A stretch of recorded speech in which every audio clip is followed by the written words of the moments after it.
ரொம்ப கஷ்டம். ரொம்ப ஈஸியா பண்ண சொல்லுங்க. இப்ப கொஞ்சம் தேர்தல்னால ஆள் கிடைக்கிறது இல்ல, அதனால அவங்க ஆந்திரால இருந்து கூப்பிட்டு வந்தாதான் உண்டு.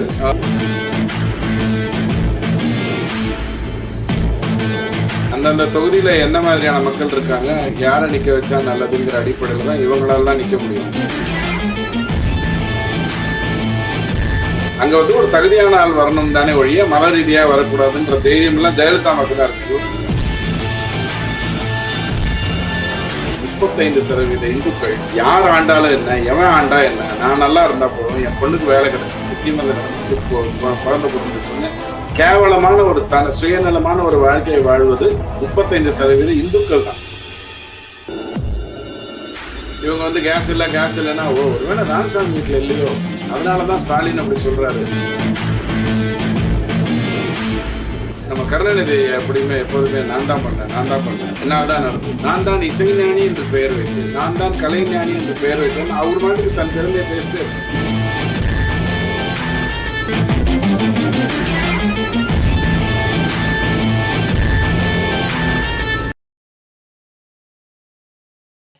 இந்த சி.வி. சண்முகம் அவர்கள் பேசினதுக்கு பிரேமலதா அவர்கள் கடுமையான ஒரு எதிர்ப்பு தெரிவிச்சிருக்காங்க. இதுக்காக நாங்க போராட்டமே பண்ணுவோம் அப்படின்னு சொல்லியிருக்காங்க. இதுல உங்களுக்கு கருத்து என்ன சார்? ரொம்ப கஷ்டம். ரொம்ப ஈஸியா பண்ண சொல்லுங்க. இப்ப கொஞ்சம் தேர்தல்னால ஆள் கிடைக்கிறது இல்ல, அதனால அவங்க ஆந்திரால இருந்து கூப்பிட்டு வந்தாதான் உண்டு.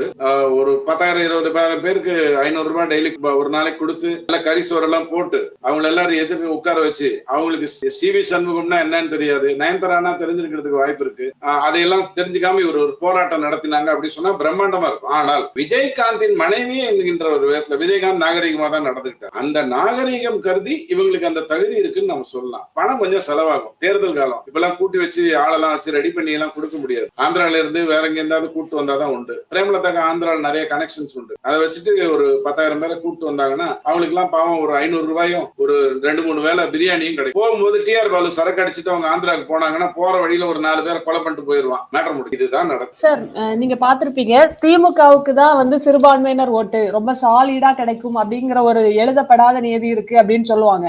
இப்ப விஜய் அவர்கள் நேத்து பேசினாங்க நோன்பு திறப்பு விழாவுல, நாங்க யார் கூடயும் கூட்டணி கிடையாது, நாங்க எப்பவுமே மத சார்பற்றதாக தான் இருப்போம், இது ஒரு தாக்கத்தை ஏற்படுத்தும், இஸ்லாமியர்களின் ஓட்டுகள் டிவிகேக்கு போகும் அப்படிங்கிற மாதிரி ஏதாவது இருக்குமா சார்? உங்களுக்கு கருத்து என்ன? இருக்கணுங்க. இப்போ பிஜேபியில பிராமணர்கள் கட்சின்னு சொன்ன உடனே தகுதியும் திறமையும் இருந்தா கூட பிராமணர்களை கொண்டு வரக்கூடாதுன்னு பிஜேபியில முடிவு பண்ணி பிராமணனா இருந்தாலே டிஸ்குவாலிபிகேஷன் அப்படிங்கிற மாதிரி ஒரு பண்றாங்க. இப்ப பாக்குறவங்களுக்கு என்ன தெரியுது அப்படின்னா, ரைட்டுங்க, பிஜேபி அப்படி இல்லைங்க, அது ஓபிசி எஸ்சி எஸ்டிக்காக தான் நடக்குது. பிராமணர்களை தகுதி இருந்தாலும் தள்ளி விட்டா கூட பிஜேபியை பொறுத்த வரைக்கும் ஆப்வியஸா நடக்குதுங்கிற ஒரு எண்ணம் எல்லாருக்கும் வரும். நியாயம் தானே? அப்ப அதே மாதிரியே விஜய் என்ன பண்ணணும் கேட்கல. இஸ்லாமியர்களுக்கும் அதிக சீட்டு கொடுத்த மாதிரி அப்படி எதுவுமே கேள்விப்பட முடியலையே சார். எல்லாரும் சொல்ற மாதிரி சீட்டு பிரச்சனை இல்லைங்க, சீட்டுங்கிறது அப்படி இல்லைங்க. அந்தந்த தொகுதியில என்ன மாதிரியான மக்கள் இருக்காங்க, யாரை நிக்க வச்சா நல்லதுங்கிற அடிப்படையில தான் இவங்களால நிக்க முடியும். ஜெயலலிதா மாதிரி கெத்து இருக்கிறவங்க தான் ஆற்காடுலயும் சரி, இது வாசல் இந்த இஸ்லாம் தொகுதியில கூட சரி இந்துக்களை நிறுத்துவேன், அங்க ஒரு தகுதியான ஆள் வரணும் தானே ஒழிய மத ரீதியா வரக்கூடாதுன்ற தைரியம் எல்லாம் ஜெயலலிதா மக்கள் தான் இருக்கும், இவங்களுக்கு எல்லாம் இருக்காது. ஆனா ஆப்வியஸா நீங்க ஒரு தாவேகாவை பாத்தீங்க அப்படின்னு சொன்னா, அவர் நினைச்சாரோ நினைக்கலையோ அங்க முக்கியமான பொறுப்புல இருக்கிறதெல்லாம் கிறிஸ்துவர்கள் தானே. அப்போ நீங்க ஒரு ஒரு ஒரு நாம்கே வாஸ்தே ஒரு பேருக்காவது அவங்களெல்லாம் சைட்லைன் பண்ணிட்டு நீங்க ஆப்வியஸா காட்டணும் இல்ல. இப்ப திமுக பக்கம் சிறுபான்மையினர் இருக்காங்க அப்படிங்கிறதுக்கு காரணம் பிஜேபி வந்துரும் பயமுறுத்தி இந்த சிறுபான்மையினரை உட்கார வச்சு, சிறுபான்மையினர்ல படிப்பு அறிவுள்ளவர்களும் இருக்காங்க, முட்டாள்களும் இருக்காங்க. சோ முட்டாள்கள் எல்லாம் உட்கார வச்சு இப்ப ஏறத்தாழ எல்லா திமுக அமைப்பும் திமுக கூட்டணி, இஸ்லாத் அமைப்பும் திமுக கூட்டணிக்குள்ள வந்துருச்சு. கிறிஸ்துவத்துக்கு என்னென்ன பண்ணணுமோ அதை ஆல்ரெடி பண்ணிக்கிட்டு இருக்காங்க. ஆனால் கிறிஸ்துவ வாக்குகள் இந்த முறை விஜய்க்கு நிறைய போகும். திருமாவளவனாலேயோ நாத்தாக்காவாலேயோ அவ்வளவு அள்ள முடியாதுங்கிற ஒரு சூழ்நிலைக்கு அவங்க தள்ளப்பட்டு, நான் இப்படி எல்லாம் அரசியலை பார்க்க மாட்டேன். 94% கிறிஸ்துவர்கள் இந்தியர்களாகத்தான் வாழ்கிறார்கள். 6% கிறிஸ்தவர்கள் தான் தப்பு பண்றாங்க. 85% மார்க்கத்தவர்கள் இந்தியர்களாகத்தான் வாழ்கிறார். 15% மார்க்கத்தவர்கள் தான் தப்பு பண்றாங்க. எனக்கு இவங்க 2 பேரும் பிரச்சனையே கிடையாது. 65% இந்துக்கள் தான் இந்தியர்களா வாழறாங்க. 35% இந்துக்கள் யார் ஆண்டாலும் என்ன, எவன் ஆண்டா என்ன, நான் நல்லா இருந்தா போதும், என் பொண்ணுக்கு வேலை கிடைச்சிச்சு, சீமந்தம் நடந்துச்சு, குழந்தை பிறந்துச்சுன்னு கேவலமான ஒரு சுயநலமான ஒரு வாழ்க்கையை வாழ்வது 35% இந்துக்கள் தான். அவங்கள திருத்துறதுக்காகத்தான் டெய்லி ஒரு தொலைக்காட்சியில உட்கார்ந்து நம்ம பேசிக்கிட்டு இருக்கோம். சோ சிறுபான்மையினர் வாக்கு திமுக இருக்குன்னா அது இருந்துகிட்டே போட்டோம், ரொம்ப சந்தோஷம், நல்லா இருக்கு. பட் இந்த தேர்தல்ல அது பிரதிபலிக்காது. சமீபத்திய கருத்து கணிப்பு லைலா காலேஜ் திருநாவுக்கரசு அவர்கள் எடுத்ததுல அடுத்த முதல்வர் வந்து M.K. ஸ்டாலின் இல்லனா விஜய் அவர்கள் அப்படின்னு சொல்லியிருக்காங்க சார். இதுல உங்கள் கருத்து என்ன சார்? லைலா காலேஜ் சொன்னது முன்னாடி நடந்தது, பல வருஷங்களுக்கு முன்னாடி எல்லாம் நடந்தது. ஜேபிசி ஸ்ரீராம் என்ன சொல்றாருன்னு பாருங்க. அவர் சொல்றது கண்டிப்பா கரெக்டா நடக்கும். கடந்த சத்தீஸ்கர் தேர்தல் 2023 இருந்து அதுக்கு முன்னாடியே கர்நாடகாவையும் அவர் ரொம்ப கரெக்டா கணிச்சாரு. ஆனா அவர் அப்போ பெருசா பேசப்படல. ஆனா சத்தீஸ்கருக்கு பிறகு ஜேபிசி ஸ்ரீராம் வந்து தெளிவான சர்வேக்களை கொடுத்துட்டு இருக்காரு. அவர் என்ன சொல்றாருன்றத பாத்தீங்கன்னா அது நடப்பதற்கு வாய்ப்பு. கடைசியா ஒரே ஒரு கேள்வி சார்.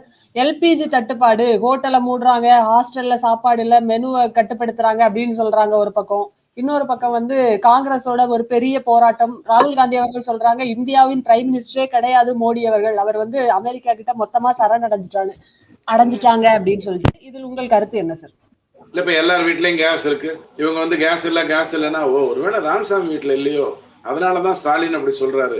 ஒருவேளை ஜேம்ஸ் இஸ்மாயில் வீட்டுல இல்லையோ அதனாலதான் ராகுல் காந்தி புலம்புறாருன்னு வேணா நீங்க நினைக்கலாம். கேஸ் எல்லா வீட்லயும். உலக போர் வந்து கேஸ் சார்ந்தது அல்ல. அந்த அடிப்படை அறிவு கூட ராகுல் காந்திக்கு இல்ல. அதான் பிரச்சனையே. உலக போர் நடக்கிறதுங்கிறது வந்து நிறைய கேங்ஸ்டர்ஸ், இந்த சைடு ரவுடிஸ், இந்த சைடு ரவுடிஸ், இவங்க எல்லாம் சேர்ந்து சண்டை போட்டுக்கிறாங்க. வேற விதமா சொல்லணும்னா, நாகரிகமா சொல்லணும்னா, இஸ்லாம் நாடுகள் தான் சண்டை போட்டுக்கு. இதுல அமெரிக்கா வந்து நிறைய வேலையை பாக்குது. இதனால நமக்கு பாதிப்பு வருமானு கேட்டா 5 பைசாக்கு வராதுன்னு ஈரான் சொல்லுது, இஸ்ரேல் சொல்லுது, அமெரிக்கா சொல்லுது, போற வரவெல்லாம் சொல்றோம். ஏன்னா எல்லா நாட்டுக்கும் நாம வந்து கௌரவமான கஸ்டமர்ஸ். 50 வருஷத்துக்கு 20 வருஷத்துக்கு முன்னாடி கூட நம்ம கஸ்டமர்ஸ் தான். ஆனா அப்ப நம்ம அவங்க குப்பை தொட்டியா ட்ரீட் பண்ணாங்க. எதா அமிச்சாலும் இந்தியால வாங்கிப்பாயா, கொஞ்சம் ஷோகேஸ் போட்டு டப்பா போட்டு அனுப்பு அப்படிங்கிற மாதிரி குப்பை தொட்டியா பார்த்தாங்க.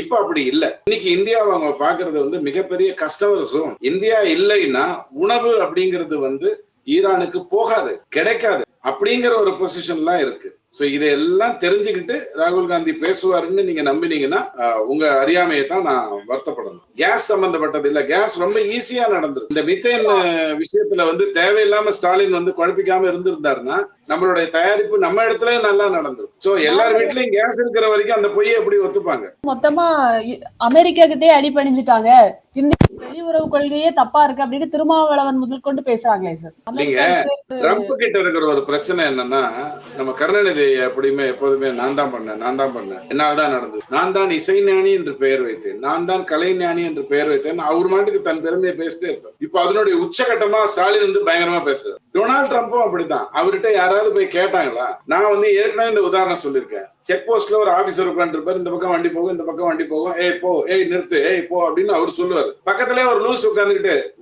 போக கூடாது, ஏய் நீ போ அப்படின்னு அது மட்டும் பேசிட்டு இருக்கும். அந்த லூசுத்தனமான வேலையை தான் அமெரிக்கா பண்ணுது. இந்தியாவை நான் அனுமதித்து விட்டேன், நீ யாரா அப்படின்னு கேட்கணும். நாம ஏன் கேட்க மாட்டோம் அப்படின்னு சொன்னா, நம்ம கேட்க மாட்டோம்னா நம்ம அடிமைங்கிறதுக்காக இல்ல. அமெரிக்கா நம்மளை விட 20 மடங்கு பொருளாதாரத்தில் பெருசா இருக்கு. நம்மளை விட 4 பங்கு பாப்புலேஷன் கம்மியா இருக்கு. அங்க இருக்கக்கூடிய ஒவ்வொரு 6வது ஆளும் இந்தியன். இதையெல்லாம் மதிச்சுட்டு அந்த மனநிலை பாதிக்கப்பட்டவரை அப்படியே விட்டுறோம், பேசுங்கன்னு விட்டுறோம். நாம போய் எதிர்ப்பெல்லாம் தெரிவிக்கிறது. நாம மாட்டுக்கு எங்க கம்மியா கிடைக்குமோ, எங்க வந்து ரூபாயில் கிடைக்குமோ அதை நோக்கி நம்ம போயிட்டு இருக்கோம். கிட்டத்தட்ட 4 லட்சம் கோடி இந்த ஒரு யுக்ரைன் வார் நடந்ததுல இருந்து வாங்கினதுல மட்டும் நமக்கு லாபம் வந்திருக்கு. 4 லட்சம் கோடி, அதாவது தமிழ்நாட்டினுடைய ஒரு வருட பட்ஜெட் இந்தியாவுக்கு லாபமா வந்திருக்கு. இதெல்லாம் தான் உண்மை.